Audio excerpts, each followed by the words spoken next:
News 7x7 is a unique channel dedicated to the news from dairy industry. Every week you receive brief on top 7 dairy news on this YouTube channel from India and abroad. These news could be seen in detail on our channel dairynews7x7.com also. You may write in the comment box on the dairy topics of your interest. We will try to develop news feature on the same. Your constant feedback and patronage to this channel is our source of top 7 dairy news from the week of October 23 will cover.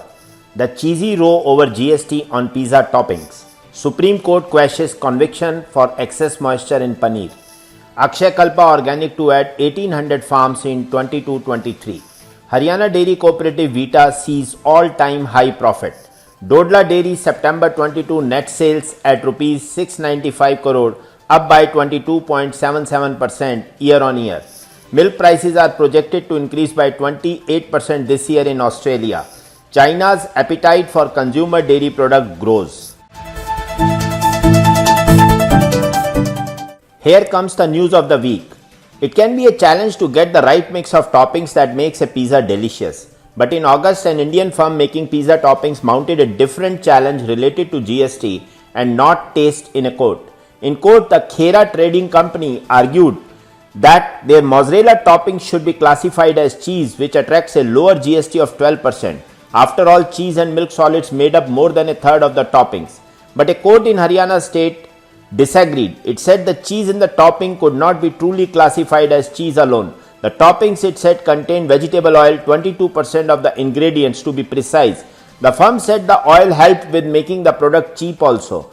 The court said vegetable fat was not an ingredient of cheese. That would disqualify the toppings to the counted as cheese. Instead, it would be called as edible preparation and taxed at higher 18%. The firm lost its case. A court decided that ice cream sold by parlors would attract a higher 18% tax than ice cream sold in restaurants, since they sell already manufactured ice cream and do not prepare ice cream for consumption like a restaurant.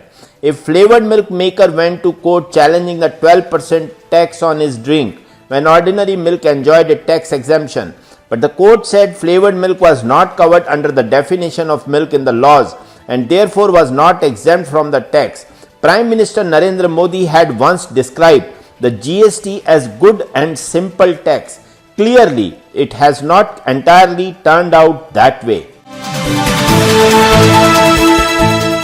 Adulteration on the ground that moisture content in the paneer sold by him exceeded the prescribed limit of 70% was quashed by the Supreme Court. A bench of Justice S. Abdul Nazir and V. Rama Subramaniam said that the expert evidence did not take into consideration the proviso to Section 21A(m) of the Prevention of Food Adulteration Act, which exempts adulteration due to natural causes beyond human control. There was no whisper in the complaint or in the evidence as to whether the case would fall under the proviso. For instance, the report of the public analyst says that the moisture content was 77.6%. and that as per the prescribed standard it shall not contain more than 70%. But there is no indication as to whether the moisture content was more due to natural causes. Even the milk fat content of the dry matter may depend upon the quality of the milk, and this question was also not gone into, the apex court said. Akshayakalpa Organic, a Bangalore-based organic dairy products manufacturer, will add 1800 new farms to its production cluster in order to strengthen its position in the existing market, says their CEO Shashi Kumar. Cluster farms are basically made up of several individual farms that are close to one another, and currently the company runs 780 such farms to supply products to these cities. By July 23, we will add 1500 more farms to the Tiptur cluster and 300 farms to the Chennai cluster, of which 100 will go live by January 23. However, due to the prerequisites for organic certification, going live in Hyderabad cluster will require 2 more years. The company supplies its products to a total 60,000 households in 3 cities, Bengaluru, Chennai and Hyderabad, and has a daily milk production capacity of about 70,000 litres. In FY22, Akshayakalpa generated revenues of 117 crore, growing at a CAGR of 60% year-on-year basis, and expect to generate 200 crore in FY23.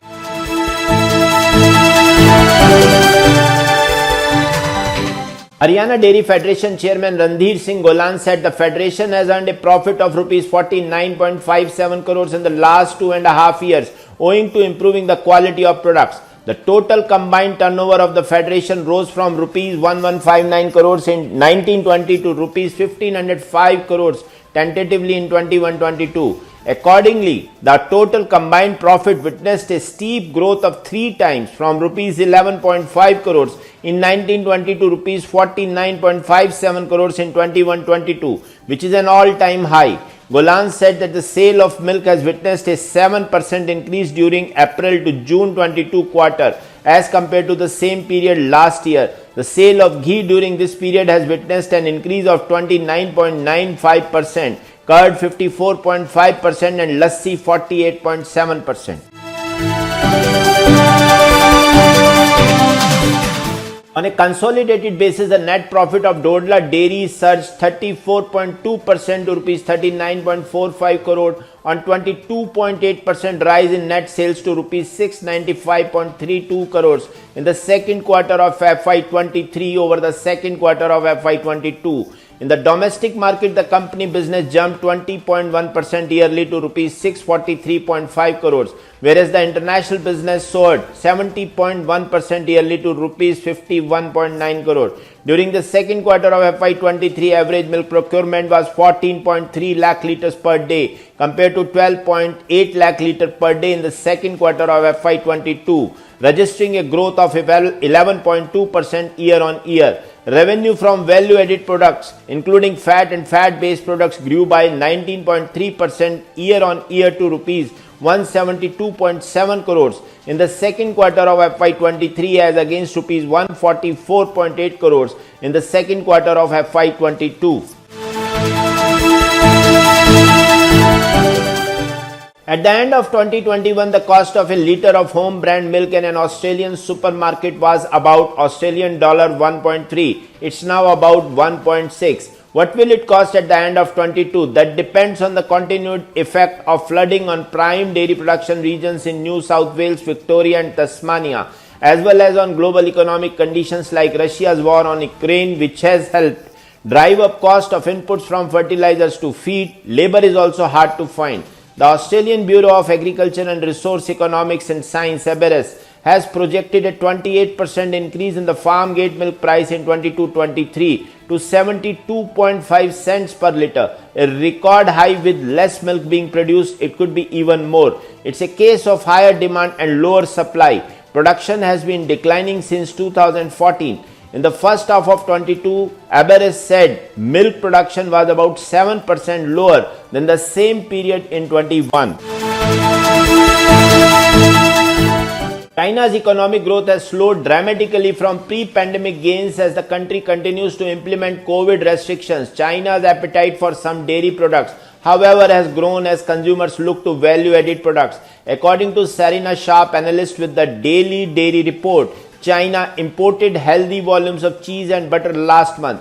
Cheese imports were up nearly 23 million pounds in September, a 7% rise from September 21, while butter imports grew by 13.8 million pounds, up 47% from the previous years, according to Trade Data Monitor. The other dairy product that China imported in large volumes in September was whey. These imports climbed more than 11% compared to a year earlier to 138 million pounds. After building stocks in 2021, China has been scaling back on milk powder purchases since February. Dairy News 7x7 channel with news update from last 7 days. To continue receiving update from this channel, I, Kuldeep Sharma, request you to subscribe this channel and share and like the video. And also, don't forget to press the bell icon. Thank you.